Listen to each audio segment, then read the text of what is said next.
So what you been up to, bro? Bruh, life's been good. I've been chilling. Come say what's up, bro.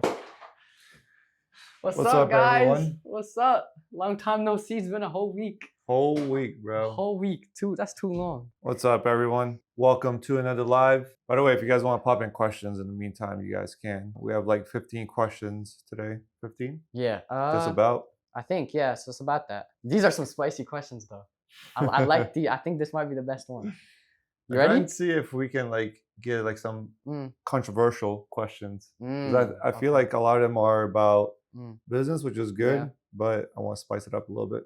Okay. All right, you want to start with the first one? Yeah, let's go. We got Mela from LinkedIn asking, what do you think stops Balkan entrepreneurs from scaling beyond their city? I think ultimately, when it comes to Bosnians and Balkan people overall, the reason they have issues scaling is because I think personally they don't question what they can achieve. So let me explain. Um, I was talking to my girl about this actually yesterday, and I have this issue. I call it an issue where I see someone do something, I'm like, I can do that. Yeah. So I see someone like start like a business, I'm like, I can do that. I see someone speak, I'm like, I can do that. I see someone like fighting at UFC, I'm like, I can whoop his ass too. Like I was watching the Bosnian like Euro basketball because like it's right. It just ended like last week. I was watching Bosnia play. I was like, bro, I could play. Like put me in, like I can play. And I think Bosnians need a little bit more of that mentality. I think it comes from confidence. Yeah. And Bosnians need more of that mentality where it's like they see someone do something, they're like, I can do that too. While right now, they don't believe they can do things. Yeah. And usually it's because all your friends and family members, whenever you say you want to do something, Bosnia, like, oh, that's not for you. You can't do that. You'll never make it. So that's the biggest difference between Bosnia and US overall. I think it's that mindset in the US where like you feel like you can do anything. And did you see those Red Bull ads? You know those crazy stunts that they do? Yeah. I'd be thinking sometimes for some reason I can do that, but in reality I'll probably jump on my ass by accident. Yeah, I don't know about that, bro. You ready for this one? Let me hear it, bro.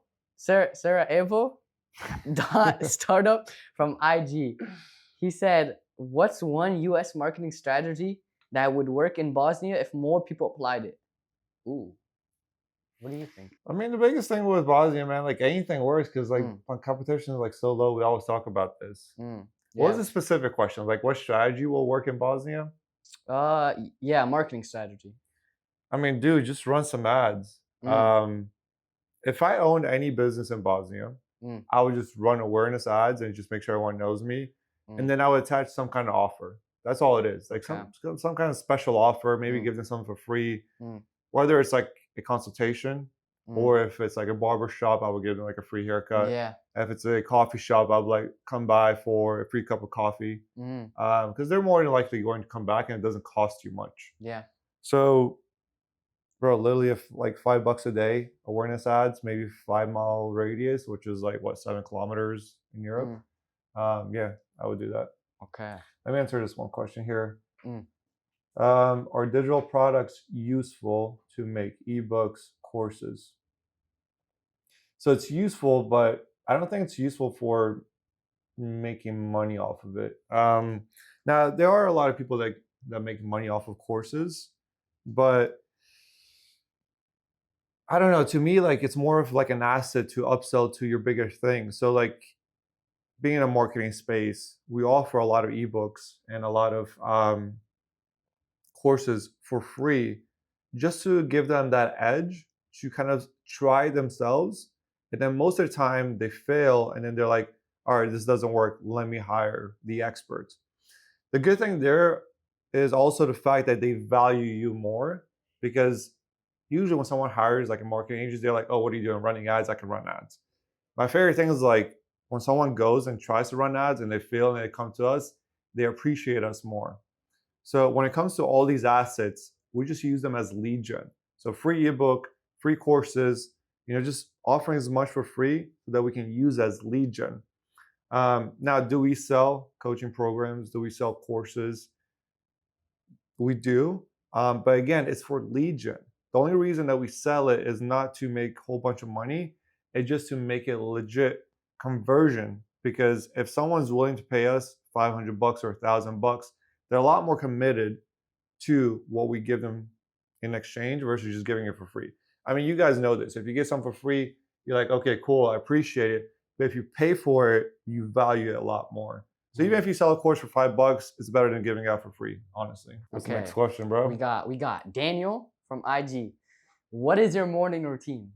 Ooh, it's like an Ashton Hall question. What do you think it is? Me? You probably maybe. You know me a little bit. What do you think my morning routine is? Maybe you wake up, right?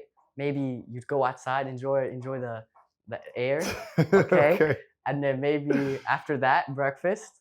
Okay. And then according if you're gonna go to the office or not, you work at home or the office. I think. You're pretty close. Really? You're pretty close. Okay, what is it? What is it? I definitely do wake up eventually. The airport, like to me, like mental clarity is definitely important, especially in the morning. I'm not a fan of submerging yourself into work right away.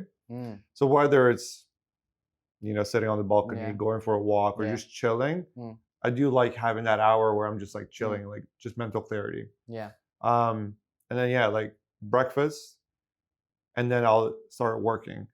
I don't really follow like any of the other stuff, like cold shower, working out prior to eating, like fasted, like working out.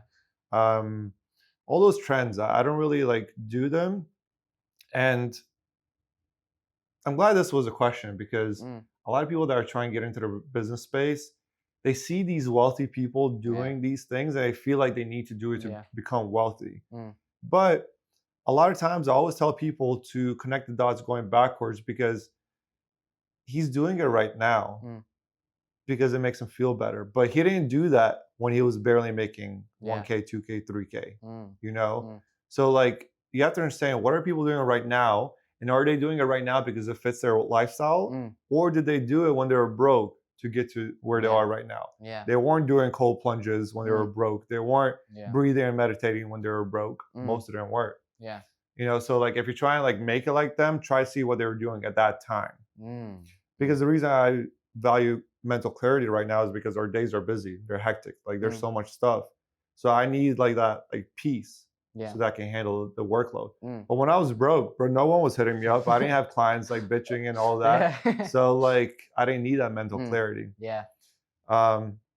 So first things first, I don't think you need a morning routine. I think most of it is BS. But second of all, if you do, it's going to be one that fits you. Whether it's you skipping lunch or going for a run or doing a cold plunge or working out, whatever it is, it's just whatever you like. So do you think if I copied your morning routine, I'm going to become a millionaire? Or just like waking up, eating, and like, nah, bro. Copy what I did when I was broke. Okay. That might make a difference for you. Okay. All right. We got Emily from LinkedIn. She asked, is it smarter to save cash or invest in your 20s? So when you're 20, it's a good thing that she's asking this, because if you're like 20 and you think about this, shout out to her. What was her name? Emily? Yeah. All right, shout out Emily. But when you're like 20, how much money are you truly making? Yeah, there are like a lot of people that are making decent money when they're 20, because you kind of see them on IG right now or like YouTube where they're maybe making $1 million, $2 million. I don't know if it's true or not. They might be faking it. Yeah. But most people aren't making that much. Yeah. So when you're maybe making 2K, 3K in your 20s, investing it won't make a big difference. Okay. Depends on what kind of investment you're doing. But like if you're doing like safe investments, think about like the S&P. Yeah. Right. I know I just got you in Robinhood. Yeah. I don't know if you created the account or not. No, not yet. I have to though. I have to. I spent all my money in jiu-jitsu, so I can't. Okay, bro. I got to invest again. But like if you're doing the safe and the smart way, your average return is about 10%. Okay. Right. On 2K, that's like $200 in a year. What is that, like $17 in a month? Like that's not really gonna change your life. Yeah. Now when you compound that, if you're like, okay, I'm investing 2K, then I get 200, and next year I double that, then I get 400, and then like it does accelerate. But when you're in your 20s, dude, the thing that changed my life wasn't investing. It was investing, at least not investing in the stock market, but it was investing into my skill sets and my relationships. Okay. So like I don't know if you looked into like the leverage calculator that I created. I don't think you did. I don't think. But there's like 4 components to leverage, which is your brand. Okay. Right? How do people know you? Yeah. It's your relationships. It's your capital, and it's your skills. Okay. So those are four things that I think you should be What investing in. what does capital mean? So capital is a decent leverage asset Mm, because what it means is you're chasing leverage. Capital can outperform people mm, that are also like in your space, mm, but they don't have the leverage of capital. Like for example, mm. say that me and you have a business. Yeah. You have $0, Mm, and I have $1 million that I can invest into ads. mm. Who's gonna probably grow faster? You? Me, because I can dump Yeah. into ads and stuff like that. Yeah, yeah. So capital is a leverage. Mm, So neither of those four talk mm. about stocks at that Okay. moment. So Mm, investing to high paying skills like sales, mm. I mean, you know that our salespeople are usually the highest paid in our Yeah. company. Mm, And it's a space where you can easily make six figures.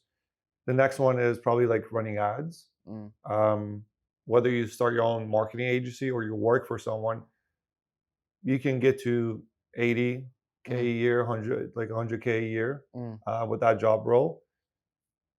Another one is like I talk about like unfair advantages. So like you're learning jiu-jitsu, right? Yeah. Say you become decent, Mm. right? How much are you paying for the training? It was only like 1,000 for 6 months. Okay. Like upfront, like I can go whenever I want, three Okay. times a day. What if someone was paying you that, Mm, mm, right? mm. But how many members does he have? Probably yeah, a lot, a How lot. many? He has like different classes. Like the one I went to, Hmm. he had maybe 15 to 20. I didn't really count them, but it was like around there. Okay. And that's one class, and he's got like Yeah, right a lot of people coming through. yeah, So I mean, even if it's like 20 people, that's 20K in 6 months, right? It's still mm, not a lot of money, but then you scale that. You yeah, get to 30 people, 40 people, 50 mm, people. mm, And then when you're investing into the stock market, you're mm, investing a lot more than 2K mm, because you can't make a big impact with like mm, pebbles. You need to like develop income like mm. streams. Yeah, A lot of people like focus on like investing into real estate and like stocks and stuff like that. It's mm, way too early. Like mm, get your income yeah, up. A lot of people like talk about like saving. Like don't spend money on the coffee at Starbucks. Don't spend money on like going out, stuff like that. mm, You're never gonna save your money to wealth. The yeah, only way you're gonna get wealthy is by mm, making more. mm, And then you're not worried about the coffee and stuff like that. yeah, yeah, Because like me making 5K at the hospital mm, and trying to be conservative and saving maybe like 2K a month mm, versus investing into my skills, my relationships, getting a mm, business to 300K, mm. like it's a whole Yeah, different story. I'm not trying to save 2K like I'm saving 50K a yeah, month, right? yeah. But I couldn't have never made that if I didn't invest into skills. Okay. So invest in skills and not in money. Skills and relationships, Okay. because even like relationships can Mm, make a big impact for you. Because yeah. say that you don't have a skill, Mm, but you have connections, yeah. right? You have me, and say that you're just cool with a whole bunch of Mm, doctors. mm, Somehow you're just cool with them. Maybe you got into the right circles. yeah. And you're like, shit, I can't offer them any skills. I don't have shit, Yeah. for example. Yeah. But you're like, hey, I might connect Amel with all these doctors because Mm, they need marketing. okay. Yeah. And they're paying us 5, 10K a month to Mm, manage their stuff. mm, I'm gonna give you a cut yeah. just because you're the middleman Mm, connecting connecting a need and a want technically. yeah. Yeah. So like even relationships make a big impact. Mm, People are willing to pay cuts on people that connect them with yeah. someone that brings them value. Well, how about this? How much? This is not really related. How much? If you're like you're starting, how much would you spend on ads? Like if you just started. Depends on what, bro. What's your Okay. business?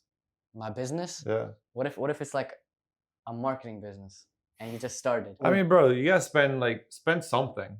So Okay. ideally you want to spend at least $50 a day. Mm, That's where you want to get to because that gives you enough data to understand what you need to fix in the ads. okay.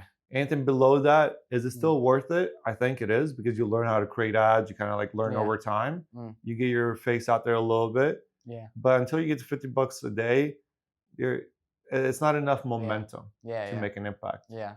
Okay. Okay. We Let me got. just answer one more question here. Yeah. Yeah. So I opened small digital marketing 2 months ago in Bosnia, and that thing isn't that famous and trustable yet. So when I say my price, they think I joke with them. I'm not really getting your question. Are you saying that they don't take you serious because your price is too low? If that's the case, I mean, just increase the price because people don't know what you're valued at. If you position yourself correctly and you really showcase that you are the expert in a certain niche, offering a certain service, and if you just sound confident, they're going to believe you. Now, when they talk about case studies, there's ways to play around that. Like I teach people sales, and in the sales trainings, we offer different type of ways to position yourself to make it look like you're the expert. But literally, I always believed in charging more because people will base you off of your fee. Even at our size, when we talk to a huge company, and this was especially true when we were charging like 3K a month. When we talked to like a big company that was spending like 500K a month in ads, and we're like, yeah, I mean, we charge 3K for our fee. And we were legit at that time. Like we had case studies, like we've been around for like 6 years then. They were like, I don't know if they're legit. If they're charging that low, they're probably not that legit. But yeah, we were the best in the space. It's just that we were charging a lot lower because that's what we thought the value was. And then we encountered that and we're like, hell no, we're gonna charge 5. And then we charge 10. And now when people are like, oh shit, they charge 10, they're probably legit. Just the price point itself showcases that you're legit. I mean, we know this when it comes to cars and stuff like that, like Lambos and Ferraris, like, are they truly worth 300, 400, 500K? It's not. It's just that the perception of the fact that it is 400K and people are paying 400K for the Ferrari, you're like, shit, it's probably worth 400K. I want a Ferrari.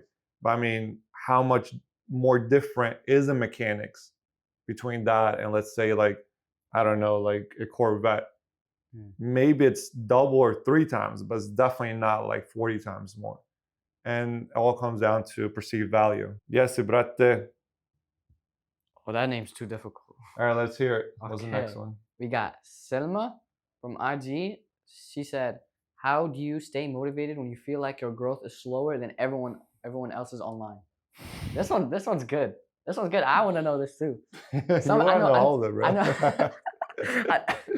I know a lot of people relate to this. Stop comparing yourself to others. So, Facts. the concern of you not being where others are, like you're Yeah. always gonna be under if you compare yourself to someone. There's always someone Yeah. that's bigger than you. Yeah. When I was doing the lecture at USF, Oh, I saw that. That was did you crazy. see the whole video? No, I didn't see the whole video, but I saw. I was like, damn, you got motion like that. So I was doing a lecture, and obviously, like everyone's young over there, right? But when you're young, you're comparing yourself to all Yeah. these people that are on social, and they are like Yeah. 25, and they're flexing their Lambos Yeah. and stuff like that. Mm. And then you're like, shit, I'm behind. Yeah. But the thing is, like, you're always gonna find someone to compare yourself to, and that is a losing game for the rest of your life. Because when you're broke, you're like, shit, I wish I made 10K because that guy's making 10K. Then you get to 10K, and then you're like, but that guy's making 100K. I want that. Yeah. And then you get there, and then Yeah. someone else is making 1 million, and then you're like, I want that. Yeah. And then someone's got a bigger house and a bigger car. Like it just never ends, Yeah. bro. Yeah. It never ends. Yeah. So my tip for all those students that were in that class was write down what your perfect life looks like right now. And be true to that statement for the rest of your life. Now, it might change a little bit, but it's a good way to be like, whenever you're down or you feel unmotivated, it's good to go back to that note and remind yourself that this was my dream life and I have it. And I'm freaking happy and proud of myself and I appreciate it. Yeah. Because, bro, like my main goal in life, because I did that, my main goal was to make 10K a month. Like that was it. Damn. Like make 10K a month, shit, I'm happy as hell. Yeah. Because I was still a college like student. And at that time, all my friends were making 3, 4, 5, 6K. And I was like, bro, if I make 10K, I'm rich. Yeah. Which is true, bro. Yeah, like you're rich. Yeah. If you don't compare yourself and if you don't buy stuff that you never needed. Yeah. It's not enough when you're buying the penthouses and all the watches and stuff like that. Yeah. But you have to be true to yourself because we get lost into this rat race of chasing that never gives us full freedom. Because the issue that I see with the Western way of life, like Yeah. American way of life, is that people aren't happy because they're always getting marketed something they don't need. Yeah. You know that saying where it's like you're working a job that you hate to Mm. buy something that you don't need Yeah. to make it look like Yeah. you're like flexing on someone that you don't even care about. Yeah. Like, bro, it's so true, right? So like the Yeah. whole formula is like formula of disaster. So definitely write down Mm. what your ideal life looks like and just stick to it, bro. If you Mm. go above it, like cool, but dude, don't be upset with your life. Like, I mean, we're all good, bro. Yeah. I mean, even think about like your friends back like in Egypt, bro. Yeah. You know, Yeah. and even here, you know, so many people struggle, but yeah, like I mean, we're chilling. Exactly. You know, Exactly. Facts. Fact. This is a facts, bro. This was a wholesome one. This was a wholesome one. Okay. We got Lehela. I got that one right? Layla. Damn. Layla from You keep on pronouncing your J's as H's. They're not. Yeah, I think it's yeah. I think maybe it's because of like Egyptian thing. Maybe. Yeah, probably. Layla from IG said, if you had to grow a small bakery in Mostar with $500, what would you do? A bakery? Mm. I would just run local awareness ads. Like I always talk about that, bro. Like Yeah, literally yeah. all these like questions, it comes Yeah. down to just running local awareness ads. Okay. So I would, if I owned the bakery, I would do a local awareness ad and then must add it. You can do it for literally $5 a day because it's cheap around there. I would still offer something for free. Come by and try our new specialty croissant or dessert. Ooh. Yeah. You know, if you like buy a piece of bread or whatever, Yeah. and people will come back. The thing is, like, people will buy bread. Like, people buy bread almost every single day in Bosnia. Yeah. It's a thing you do. You go in the morning, you buy your loaf of bread. So they're going to some kind of bakery. So why are they not coming to your bakery? Okay. So you just want to get them into the door, you know, greet them nicely, get them to love you, get them to connect with you. Because the thing in Bosnia, like, you go to places where you feel connected with the owner or the person working there. Yeah, we care about the product, but we more so go somewhere because of the person. Yeah. So if you make them feel like they're heard and like you appreciate them for coming, they'll come back. Yeah. So first things first, run the ad so people know about you. Second thing is like, how do you get them into their door? Offer them maybe buy one, get one free. Something for free. Yeah, buy one, get one free. Yeah, I like that. The third thing is like when they get into the door and they get the offer, make them feel appreciated. And honestly, something that's underutilized in Bosnia is technology. So I know a lot of people pay cash over there, but I would try to get them to either follow me on social. Maybe the requirement is follow me on social so you can recoup the offer. Because then I can hit them back up through DMs. People aren't utilizing DMs enough. Like imagine that you own a bakery and you had like some new product that you want to launch. Yeah. And you sent a DM to all the customers that bought from you saying, hey, we're selling this new product. You almost don't even need to do an offer. People will be like, oh, I want to try it. Yeah. But like I think that's another thing that's underutilized or DMs to previous customers. We're always DMing like cold people and like that's just annoying. No one's like doing it. Yeah. But bro, when's the last time you got a DM from a local restaurant in Tampa inviting you? Yeah. Never. Yeah. Or a coffee shop or something like that. It's different. Bro, like it's different. And I like the DMs because it's a little bit less invasive than like a text message, but even a text is good. It's just like, I don't know how likely you're going to get someone's phone number in Bosnia, but you can get them to follow you. Yeah. I agree with that. Yeah. Okay. Let me answer this one, bro. Yeah. Adnan, what you got? How can I start to get sales from my Shopify store clothing brand? Bro, you got to get more people to know about it. You got to run some ads and you got to see what you need to improve. So when you run the ads, there's a lot of numbers that you need to track. So like the first thing is like the click-through rate. So people see the ad, are they clicking on it? If they're not clicking on it, the ad sucks. If the click-through rate is good and they go to the homepage or the product page, what is the drop-off rate from that product page? Meaning from the product page to them putting it into their shopping cart, not purchasing, but just like the fact of them say, hey, I'm somewhat interested in your products. If that is not good, that means the product page or the homepage isn't converting well. Now, if you're getting a whole bunch of like abandoned carts, there's something wrong with the checkout.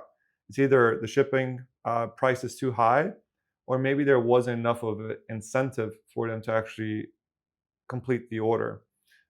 Even though you might think, okay, they saw the ad, they saw the product, they put it into their cart. How many times have you gone to a store? You're like looking at something, you're like, oh, I actually don't need this. That happens as well, but online. So incentivize them either with an upsell or special offer during the checkout to get them to convert. So run the ads because the data itself will tell you where you need to improve. A lot of people will give you suggestions and recommendations, but it's all guesswork. Like I'm guessing, okay, this might be your issue, but women lie, men lie, numbers don't. Look at your numbers. Mm. Okay, we got that. That was a hard line. Yeah, you like that one. That was a hard line. Okay, we got Hannah from Instagram. She asked, "I see big companies here running the same ad creative for months. How often should a business really refresh ads?"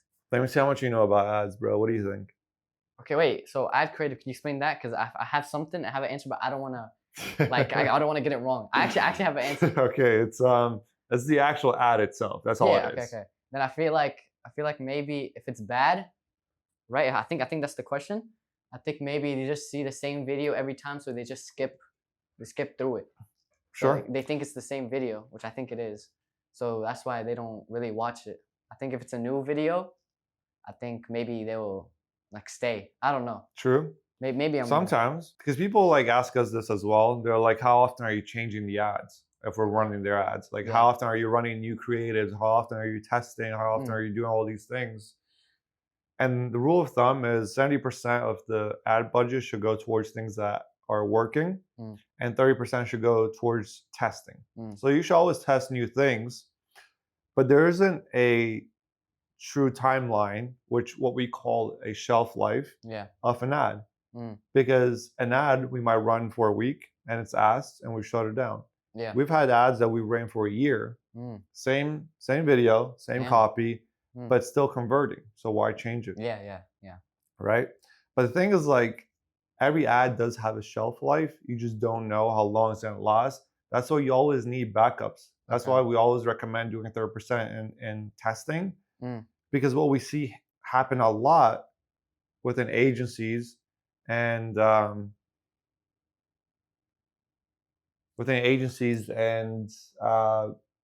clients running their own ads is the fact that they're like, hey, I had an ad, I was crushing it, I was doing so well, and it all went to shit. Yeah. It's because they never had a backup plan. Okay.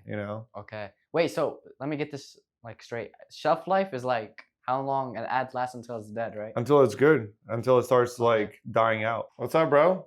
Hey, what's up? Good to see you. Good to see you, man.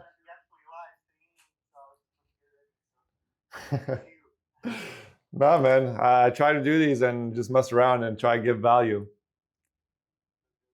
How's the insurance agency going, man?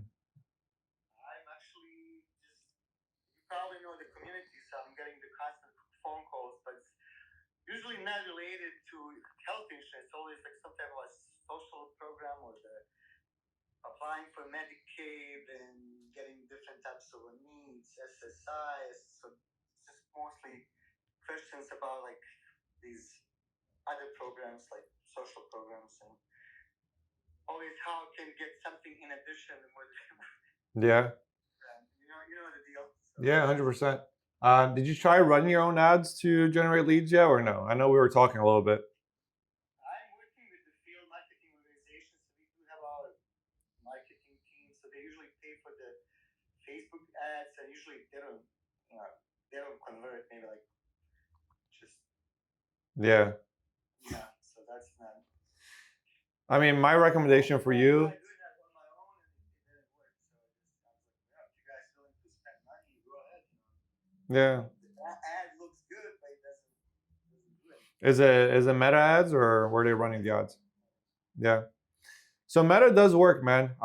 Health does really good when it comes to, well, Google ads do really well when it comes to health. So I don't know if you tried running any Google ads. Okay. So my recommendation is, the thing with Google ads is that you need a decent budget because Google is a little bit more expensive. But I know your goal, which is to just get more people to know about you, kind of like see the face.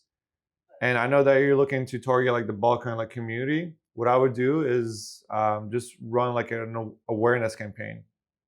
So awareness, like that's the cheapest way to run the ads. Which awareness campaign is literally how many people can see this ad for the lowest price possible. It's not designed to convert. It's designed to put your face in front of people. So the more people from the Balkans, Bosnia, Serbia, Croatia, whatever, that think of you and health insurance, the better for you. So when they're thinking about, oh shit, I'm paying so much for health insurance, actually doesn't Boyan help with this? Let me hit him up. So you just want to be top of mind. So my recommendation is, even if you spend $5 a day, what city are you in? St. Pete? Yeah, I mean, $5 a day, do the whole Tampa Bay area. Something that you can do later, and then you can play with this. But you can put interest. So I would do interest of Bosnia, Serbia, Croatia. Because Americans usually aren't interested in these things. So when you start playing with it, because you never set up ads before, right? When you start playing with it, you're gonna see how there's categories, and there's categories for like interests, and that's where you can plug in more specific things. I don't recommend starting with it because the more interest you add, the smaller the community size will be for the ads. So start broad and then add interest later. This is why I always recommend people just play around even with $5 a day, because you're gonna learn. And after you learn in 2 or 3 months, it's game over. Thanks for the advices. Yeah, man. I'm excited to see you in the community too, bro. In the boardroom community. Hey, thank you. Of course, man. Good luck. You can just end it on your end, bro. But I appreciate you. What's the next question we got, bro? Okay, we got Kevin Wu from LinkedIn. He said, how do you balance brand building campaigns versus direct response campaigns? I actually have no clue what this is. So you might have to tell me. So brand awareness campaigns are like the awareness campaigns, where it's all about like brand building. Okay. Direct response is like direct conversion, which is like, I'm trying to get them to convert, either as a high quality lead or get them to purchase something like a program or whatever it is. Okay. So the difference is, okay, I'm just trying to build my brand, or I'm actually trying to make money directly with these ads. Okay. What was the specific question though? He said, so how do you balance? How do you balance it? Yeah. Okay. I like the 70-30% rule here as well. Okay. Where 30% of the budget goes towards, and again, it depends on how aggressive you go on it, because you might want to flip it. But either way, you want to play with these two. So 70% either goes on branding and 30% goes on conversion, or 30% goes on branding, 70% goes on conversion. The reason you want to use different splits is because of this. When you run like a brand awareness campaign, I can set the conversion to be for people that watch more than 50% of the video. Okay. So it's very specific. Or I can make it even more specific, where even the awareness videos can have a link where I send them maybe somewhere. And according to how much they engage with that link, I might do a conversion at retargeting those people. Okay. Now, the reason you can flip around the budgets is because the more specific the retargeting, the less of a budget you need. Because if the pool of people that you're going to retarget is very small, you don't need a big budget, because literally retargeting ads are going to go exactly after those people. And if you got like 1,000 people, you're going to hit them up very quick, even with $50 a day. Yeah. So you got to play around with those two numbers. I think at the beginning, if they don't have a big audience yet, or like they didn't really feed their pixel on Meta, Yeah. Go high on the brand ones first, so you can get more people to click on the links and engage Yeah. with you, Yeah. and then you can flip that around. Okay. Okay. You got me? You I gonna got go you. open up your I bakery got and you. run that campaign? Oh, I got you. Okay. We got Laura K from LinkedIn. She asked, is college still worth it for entrepreneurs, or is it an expensive safety net? Now, I want you to tell me your honest opinion, because I'm going to send my dad this as soon as we're done. You already talked to your dad about this, though. I know, he's still He making me said, go. "Fuck no." He said, fuck no. He said, I still gotta go. So I gotta like, you gotta convince him. You gotta say some crazy inspo stuff. Okay? There's nothing that's gonna help you in your Okay. situation, first of all. But college, like, is it worth it? Like, I mean, dude, I don't want to shit talk anyone, but like, usually when you're college, you're lost, bro. Yeah. The difference between when I was talking at USF versus when we have our masterminds is at the mastermind, even though most of them were probably the same age, in their 20s maybe, Yeah. dude, the mastermind, like, people were hungry. They're asking questions, like, they're like engaged. Yeah. But USF, I feel like they were just there.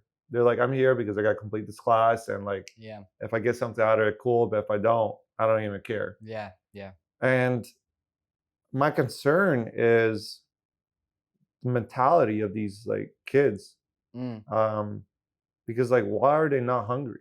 Yeah. You know, you're in college, like, you're just sitting there, bro. Like, Yeah. so to me, it's not whether college is worth it. It's like, dude, figure out how to be hungry, because you can utilize and leverage college like crazy. Really? With the right relationships, with the right connections, yeah. with like, because think about it, like, you know, like Zuckerberg, he started Meta in college. Yeah. And the reason it blew up, and I don't know the other guy's name, but Mark was like the quiet kid. He was a nerdy kid, right? Yeah. He built it. Yeah. But he didn't know how to get it out there. So he met this one good guy, like his good friend, that blew it up. Yeah. And they met in college, right? Yeah. So there's these two people. One had the brains, one had the like leverage and like kind of like the brand building side to it. And they scaled. Yeah. And they built like a crazy company, right? Yeah. So he went to college, right? Yeah. So like, the Maybe issue is truly like, dude, you gotta like utilize your resources and your time. Yeah. I feel like college is like, you really gotta go if you're like gonna be a scientist or a lawyer. True. Or like, other than that, what are you gonna do? Like, I don't know. I agree. Yeah, I gotta convince my dad. But the thing is, like, even if you don't go to college, like, I want to make sure that whoever isn't going to college, that you're utilizing your time efficiently, that you're like really trying to be out there. Yeah. Because the point of that question is, how do I make it in life? And you make it by staying hungry. Yeah. And no matter where you place someone, if they're hungry, they're gonna figure it out. Whether you put them in China, in Bosnia, in the US, like someone that is hungry and driven enough, they're gonna figure it out. Yeah. Yeah. Doesn't matter where you put them. Yeah. I agree with that. Nicola from LinkedIn, she asked, do you think Balkan businesses fail because of poor systems or because the culture is too negative for entrepreneurship? A little bit of both. Okay. The Balkan like side is definitely negative, like I always talk about, where like whatever idea you have, it's usually like kind of negative. Yeah, talked down upon. But I think our systems could also get a little tuning, where we could definitely implement some Western strategies, where like a lot of automations, a lot of CRMs and ads and sales strategies and sales tips and all of that. But you know, the issue is, like, as I'm saying that, I can hear people in Bosnia already saying, well, people buy from humans in Bosnia, like people buy from people. They don't want to get hit with all these automations. Yeah. So how do you find a balance? Because the world is going to go down that path, you know. I know that America is really cold, and it really follows these like rigorous systems and strategies of just capitalism. Yeah. But you can see it going to the east, right? You can already see all these bigger countries like Germany and France and like obviously like England. They already implemented these capitalist strategies. So then it's going to come to Bosnia, and then we're going to change, and then all these other countries are going to change as Yeah. well. Yeah. So it's going to happen anyways. Mm. So my thing is like, if it's going to happen, you run a business, make sure that you're one of the first people that are implementing these Western strategies when it comes to business. Because if you don't, someone else will come in and dominate the industry. Yeah. Some investor, some person that's not scared. Even like me, for example, like I'm coming in with the knowledge and the hunger, and any industry that I like decide to go in Bosnia, the other competitors will take an effect. Yeah. Because they're not adapting to the better strategies. Damn. Ooh. Okay, we got Emina from LinkedIn. She said, "Why do so many young people here dream of leaving instead of building businesses at home? Are they wrong?" I don't know where here is. It sounds like maybe Bosnia. Yeah, I think no. I think they're saying Bosnia and to here. Here? Yeah. So the question is like, why are people leaving? Yeah, why are people leaving Bosnia and building businesses here instead of Bosnia? Because the grass is always greener on the okay. other side. Okay. And I don't know. How old were you when you left Egypt? I was like 8, I think. Yeah. Did you ever watch any American shows or TV? Hell yeah. I watched Batman. But they were of course in like Arabic. Yeah. Like they were like of course translated. But it's like all of them were basically like like USA. Yeah. How was America perceived in those videos? No. I looked like at the America shit. like crazy. I was like, oh my god, I can't wait to go. Yeah. And okay, like you did come here and like you guys achieved like good things. So like it's not that it's all a lie. Yeah. You know, but like there's this perception of what America is. And America is the only place that you can make it.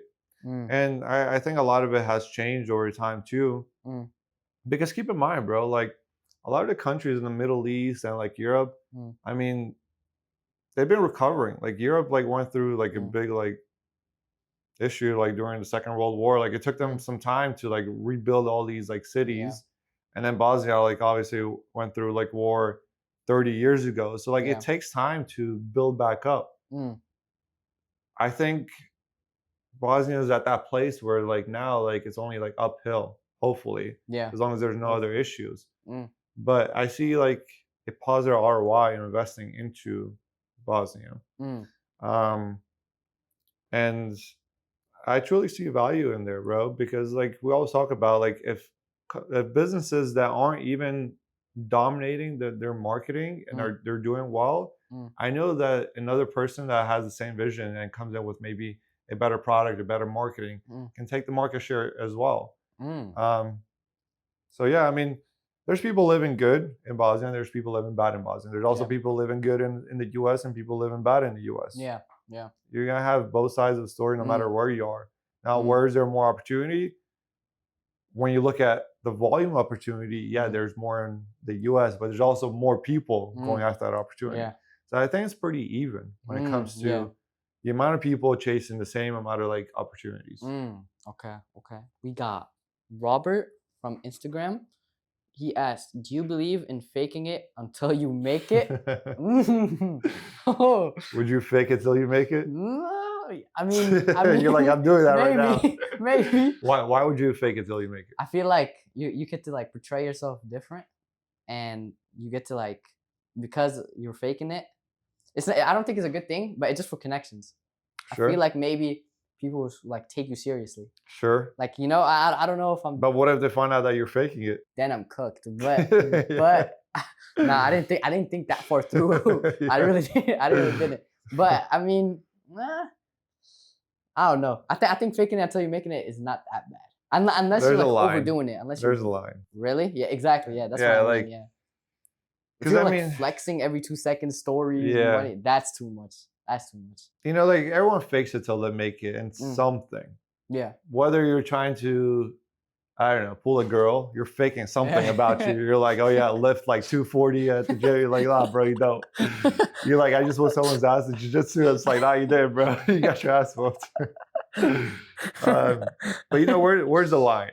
And I think there's a better way. Like this is a deep topic, and I don't even want to go down it. Yeah. But I think there's something in life that we aren't implementing enough of, which is positioning. Okay. So like you don't need to fake it. You just need to position yourself in the right spotlight to make it look like you're legit. Even though that kind of looks like you're faking it, but you're not. You're just amplifying the assets that you already have that maybe you're not amplifying. Okay. So like one simple example, and I talked about this at USF, and I talked about like branding. Branding is not like logo and colors or like any of that. All it is more spotlight on you. Okay. So imagine a class, right? There's students, and then there's like the professor in the middle. Yeah. Right? Now, imagine that you're looking for someone to ask a question. As simple as that. I want to ask someone a question. Yeah. And there's someone standing in front of the class, all right, which is the professor. You would ask him a question. Now, let's say that the professor is behind all the students in the corner. Yeah. And we put another student in the front. Okay. And again, you have to ask a question. Who are you going to ask a question to? Yeah, the teacher. No, but the professor's back there. You're probably going to ask the person that's standing in front of you. Oh, okay. The spotlight. Yeah, right? Yeah. Most of the time. Yeah. So like it comes down to positioning where like you're positioning yourself. Okay.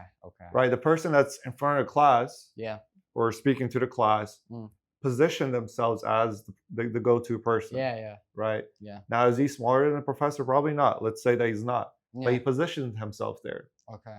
So, for example, a lot of foreigners and a lot of people that get into business, take me, for example. Yeah. When I was transitioning from the medical space to the marketing space, I had no correlation. I had no leverage. I had like nothing. Yeah.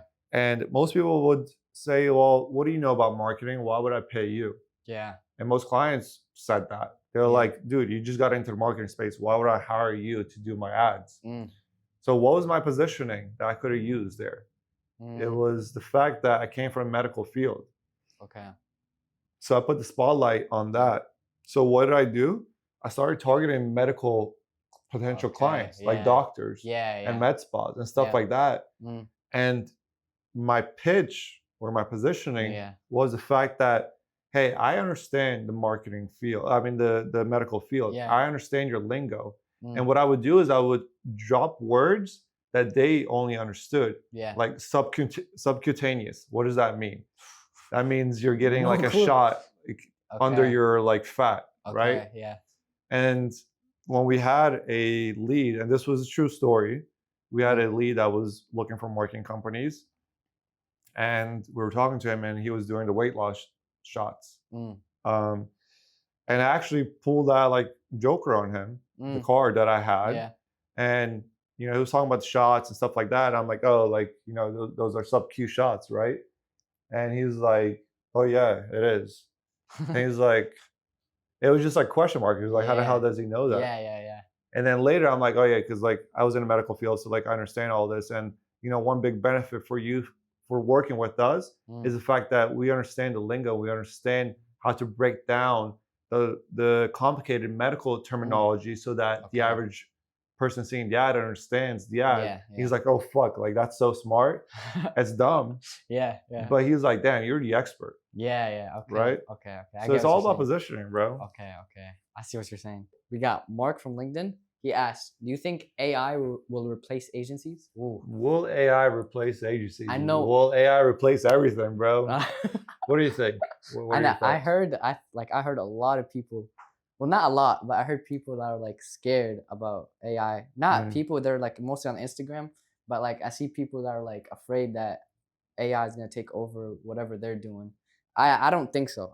It's good, but maybe it will take like still like way too long. Not right now. I don't think it's gonna replace humans. Yeah, I don't think AI is ready to replace humans at the moment. Yeah. Will it get there? Yes. Yeah. Now, are markets and industries already seeing a hit? Yes, because for example, I don't really have the need for a lawyer anymore because I can draft up agreements using ChatGPT. I can do some research. I can feed it any law document that I get. I'm like, hey, what do you think about this? Yeah. What are some red flags? So it's pretty much like me paying $2,000 for a lawyer to review a document for me. Yeah. So I can look at the red flags. And literally I feed that. And then I'm like, give me a response to this document to eliminate all the red flags. And it'll give me like the response. And I just email that over to the person and send me over the document. Okay. So like, do we still need lawyers? Yes, we do. Yeah. but there will be a revenue hit. Now, doesn't that open up new jobs for other lawyers to fight AI lawsuits or AI relevant lawsuits? Yeah. And there's this thing where they say that, I don't know what the timeline was. I think 20 years ago, 70% of the jobs that we do today didn't exist. Yeah. So like IT support. Yeah. What's that? IT support. Yeah. Like fucking like the when there's crashes on like the stuff. When you like try and log into a website and like there's issues and you call their help center. That's Wait, like that was new. I mean, that's all. Internet didn't exist. Bro, I know you're so young, but like 25 years ago, like whatever. Yeah. Internet didn't exist. I didn't think that far. Yeah, no shit. But like think about how much your life is impacted right now from things that were invented like 5 years ago. Yeah. Like your phone, like it didn't have all these functions. Yeah. Like you're laughing because like you're like shit. But truly, like 70% of the things that we have today didn't even freaking exist. Yeah. Now you have all these jobs around these things that didn't exist before. Yeah. Right? So in the following 20, 30 years, there's going to be like a whole bunch of jobs that don't exist today. And, people are worried about losing their job. People that were worried about losing their job 30 years ago all have jobs right now. Unemployment rate is the lowest it's been. So there's always going to be new jobs. People will need to improve their skills to adapt because that's always going to be necessary. Yeah. But I mean, it is what it is. I remember reading this this article talking about how like when the tractor was invented, like the farming tractors, all the farmers were like scared that it's going to replace their jobs. Really? Yeah, because you can easily do the workload of like 30 farmers with one tractor that could like, I don't know, separate like the corn and whatever. I don't know, farmland. But like it did take over their job. But guess what? Life moves on. They learn new skills and maybe now in IT, which you don't even know what IT is. So like, life is what it is. It moves on. You got to like be able to adapt to it. Will AI impact us? It will. But like figure out how to utilize it right now to your advantage. To invent, learn new skills, and stay ahead of the game. Okay. I like that. Yeah, bro. I like that one too. I like most of them. Most of them. Which one don't you like? Actually, I like all of them, maybe. The baking one was good too. That had me thinking about food, so. All right, we're done. We appreciate you guys joining. And as you guys know, this will be on YouTube. I think someone asked if we can record this, but all of it is recorded and it's all going to be published on YouTube. So if you guys aren't following me on YouTube, go follow my YouTube channel and say peace, bro. Peace, guys. Make sure you tell them your YouTube. You gotta mention. True. I think it's just Amel Kilic. Type in Amel Kilic on YouTube and you'll find me there. See you guys next week. Peace.